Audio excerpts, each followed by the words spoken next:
is the land of the Navajo, a people born to the desert. For centuries, the Navajo has lived among the tall buttes and red sands. Into his land came Lake Powell, which he has woven into his pattern of ancient ways. And the land speaks to him of beauty and harmony.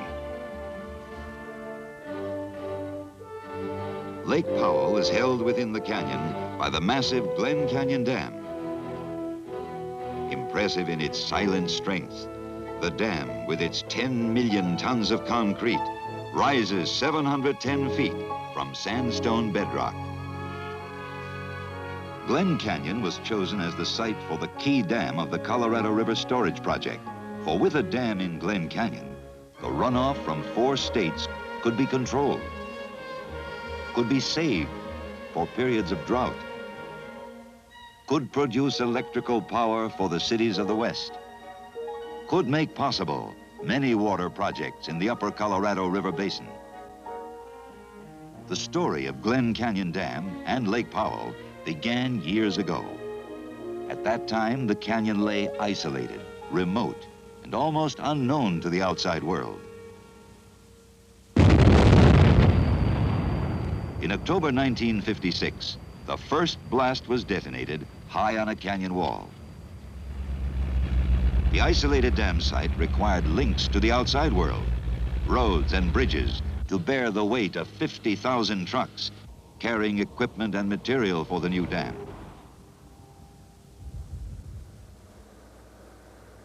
The canyon itself was spanned by the world's highest steel arch bridge that soon joined highways from Arizona and from Utah. Meanwhile, beneath the bridge, high scalers, cat skinners, shovel operators, and truck drivers began the job of excavation, of diverting the river, of carving the canyon to fit the dam. For 3 years, blasting and digging, loading and hauling, until the canyon was ready.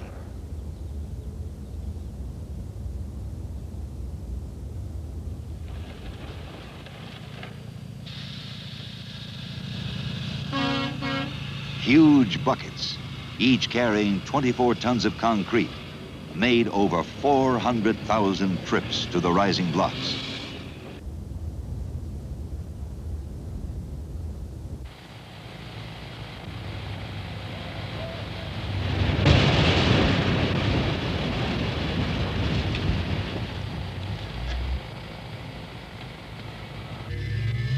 For 3 years, a steady stream of buckets carried concrete to the dam. Then on one rainy September day, the last 24 tons of concrete were hoisted aloft, the last of over 10 million tons carefully fitted into the canyon.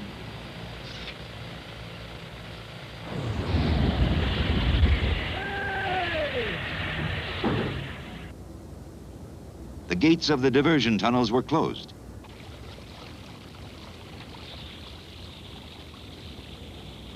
The waters of the Colorado River quietly rose against the dam. In the power plant at the toe of the dam, men installed 8 giant turbines and generators. When finished, this one power plant would produce enough electricity for a city of over 1 million people.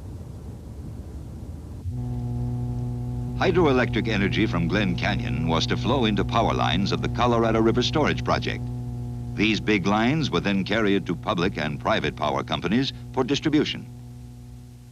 At the System Power Operations Office in Montrose, Colorado, a signal was given to start the first generator. Glen Canyon. Hello, Glen Canyon. If you're ready, please bring unit number 1 up to speed. We will synchronize your power outputs with systems in Arizona, Utah, and Colorado. Affirmative. Unit 1 is ready to roll and will be up to speed in approximately 30 seconds.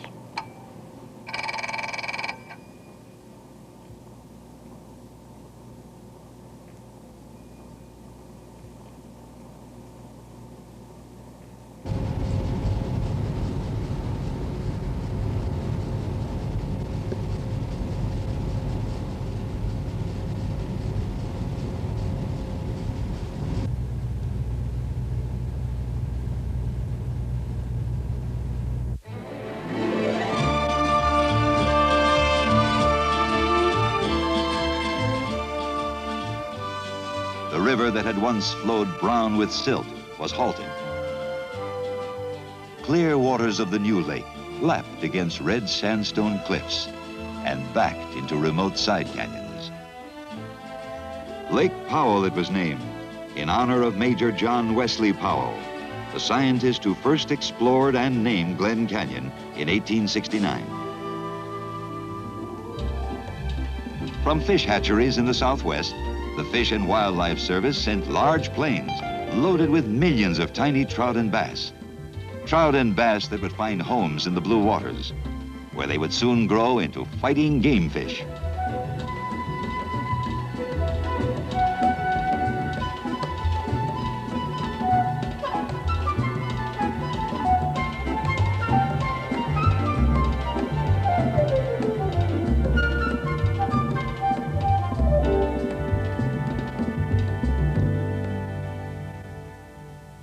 The land and the lake became the Glen Canyon National Recreation Area, to be administered by the National Park Service.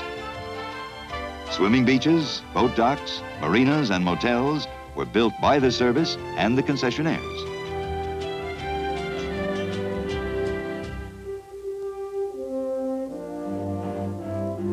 At the visitor center may be seen the intricate model that shows how Lake Powell winds through the rugged cliffs.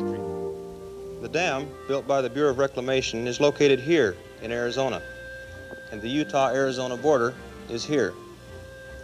When full, the lake will back up the Colorado River 186 miles, and up the San Juan River 71 miles.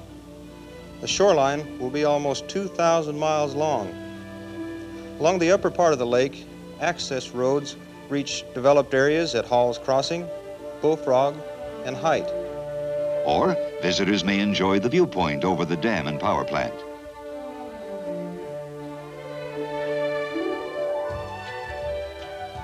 Wet sand, blue water, and sunshine. A sparkling swimming beach on a desert hillside.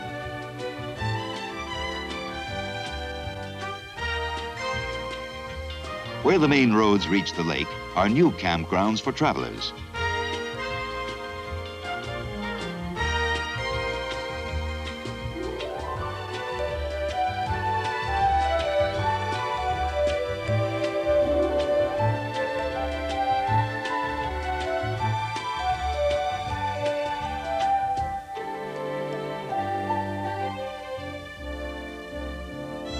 At Page, the city built to service the needs of the men who work at the dam and on Lake Powell, there are motels, stores, and restaurants. On the river below Glen Canyon Dam and near the highway is Lee's Ferry, an historic spot that was long the only place within hundreds of miles where early settlers could cross the muddy Colorado. A 100-year-old fort serves as a reminder of the days of the Old West, when pioneers lived under the threat of Indian raids.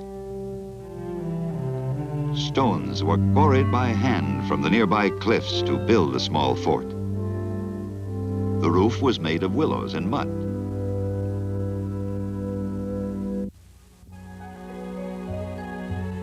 Today at Lee's Ferry, the river is clear and cold.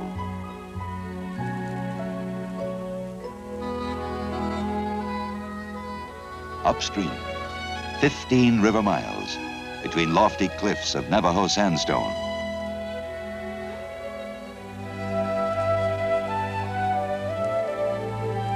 A unique place to go boating. A unique place to go fishing.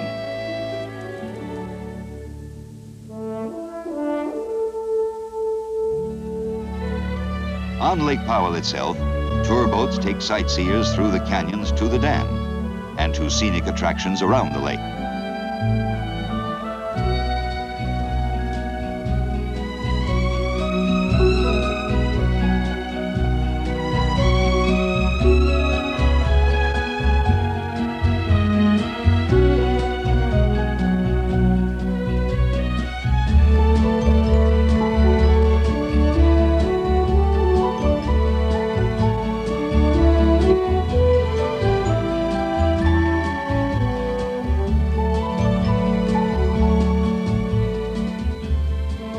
those who like to go off on their own, boats can be rented at the marinas.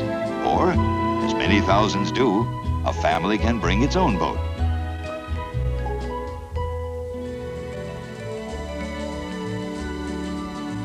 Water skiers try their skill on hundreds of our country's lakes, but few lakes can match Lake Powell for the sheer spectacle of its scenic backdrop.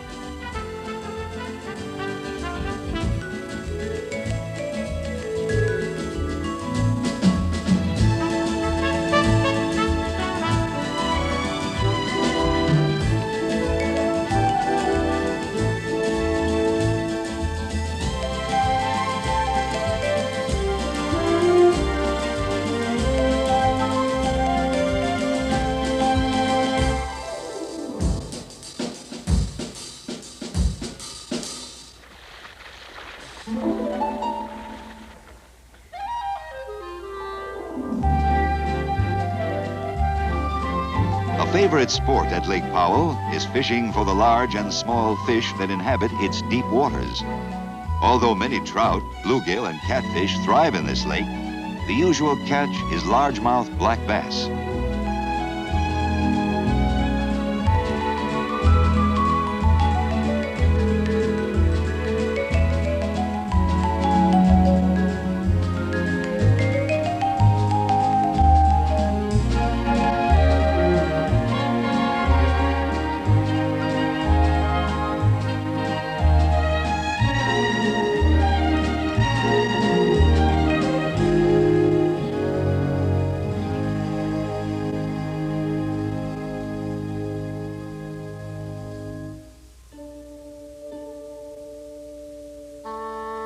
Most noted of all Lake Powell has to offer are the strange and haunting side canyons, where light, shadow, and color dance about winding ribbons of blue water. Almost never seen before Lake Powell was formed, the side canyons are now open to boaters and explorers.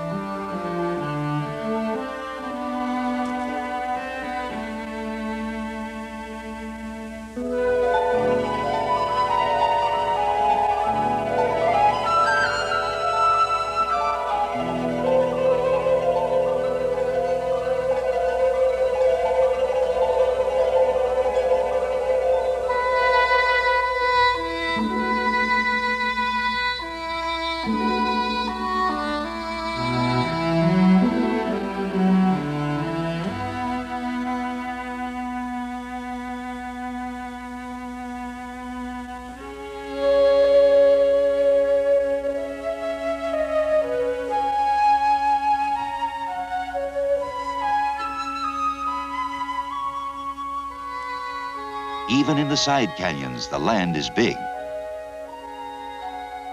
And a girl becomes lost to view in its immensity.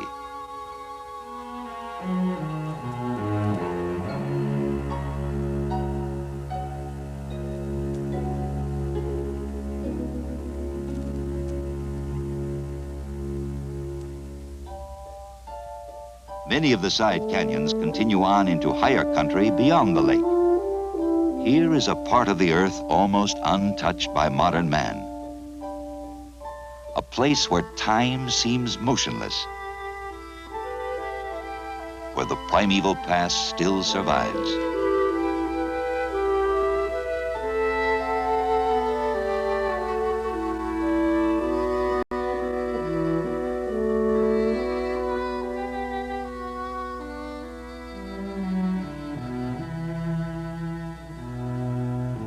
Ancient man once called this canyon home.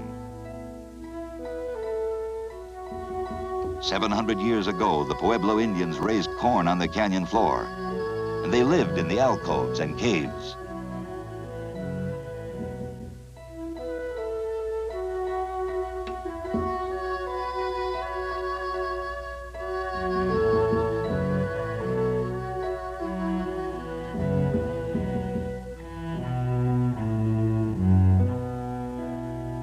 Very little is known about these ancient and mysterious cliff dwellers.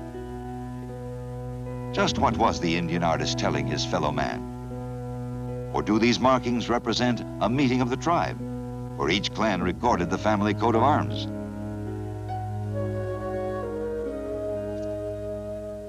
Around the lake are signs of more recent activity, of miners and explorers.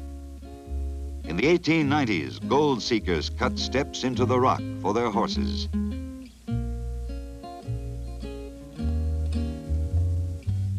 But prospecting for gold in Glen Canyon proved unprofitable. The real riches of Glen Canyon lay in the magnificent scenery.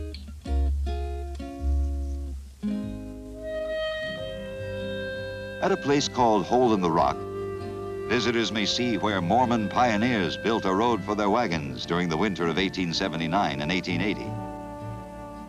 It was through this notch and along the cliffs to the river that the wagons, over 80 of them, were driven in an incredible display of stamina and resourcefulness.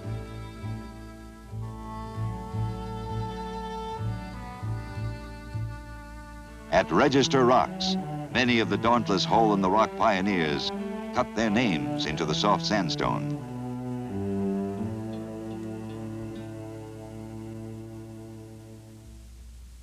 The side canyons of Lake Powell have colorful names. Names like Moki, Crystal Spring, Tikaboo, Forgotten, Cascade, Reflection, Mystery, and Cathedral.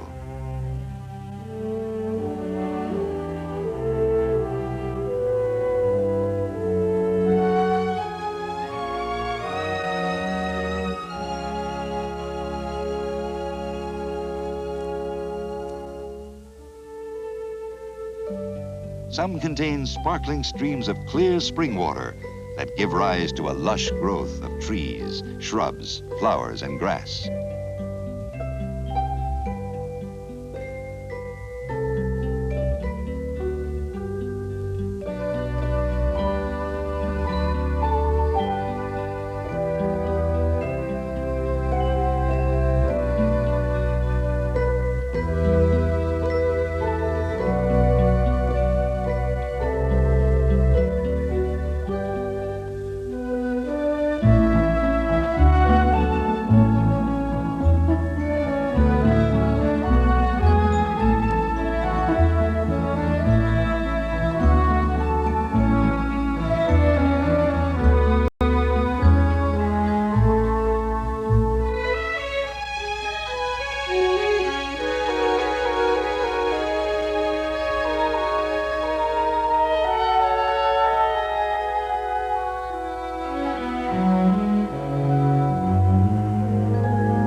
Spring flowing quietly beside a shady canyon wall offers welcome refreshment to modern-day explorers.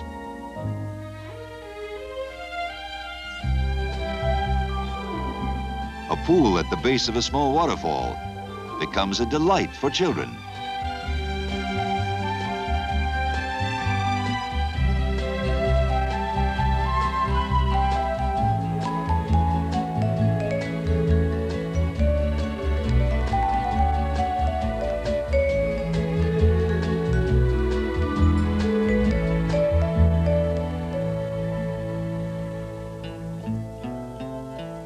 Camping on the shores of Lake Powell is an adventure unto itself, away from the crowds, where man is left alone in a wonderland of flaming cliffs and growing shadows.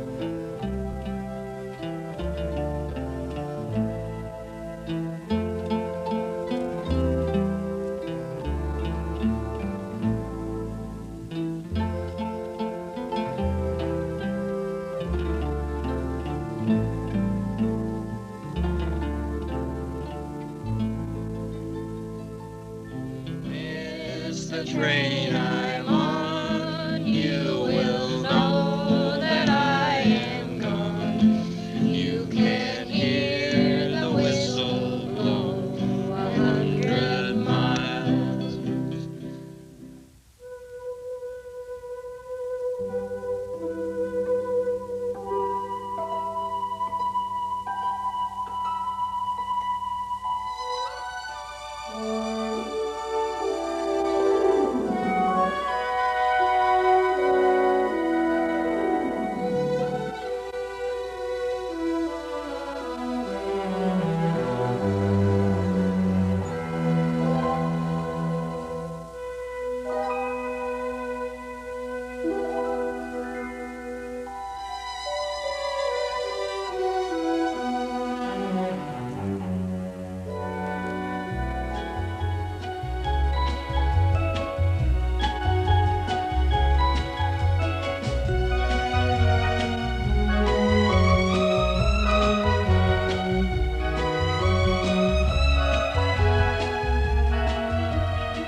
Star attraction in the side canyons about Lake Powell is the Great Rainbow Bridge. Now a national monument, Rainbow Bridge was seen only by Indians before the 20th century. This wonder is now easily accessible from Lake Powell. A unique floating marina, constructed by the National Park Service, offers fuel, film, refreshments, and other supplies to the people headed for the natural bridge farther up the canyon.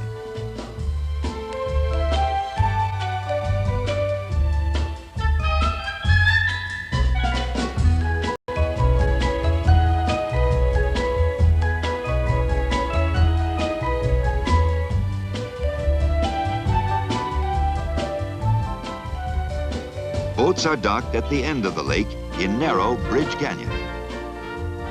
From there, it is but a short walk between towering canyon walls to the largest natural bridge on Earth.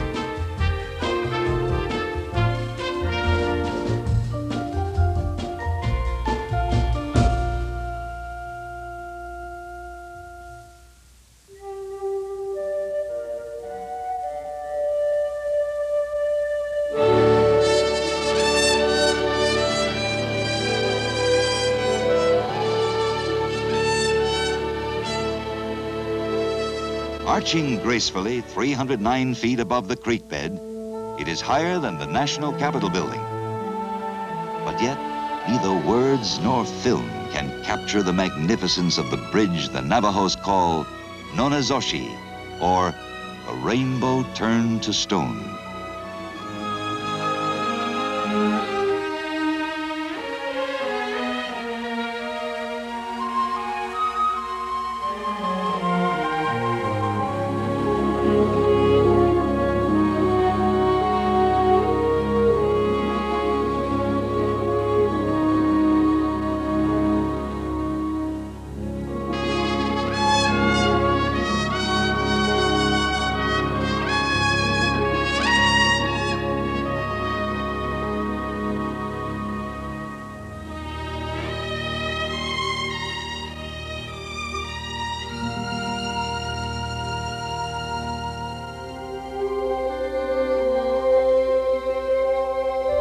Born of the river and of Glen Canyon Dam, Lake Powell lies within its rocky cradle, reflecting the deep blue of the desert sky.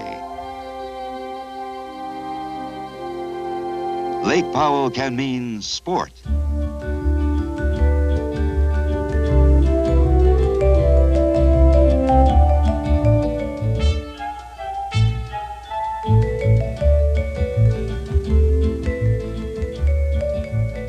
Lake Powell can mean adventure.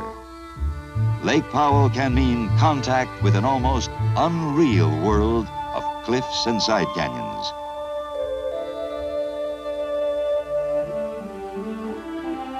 But in this land, each man must find his own meanings.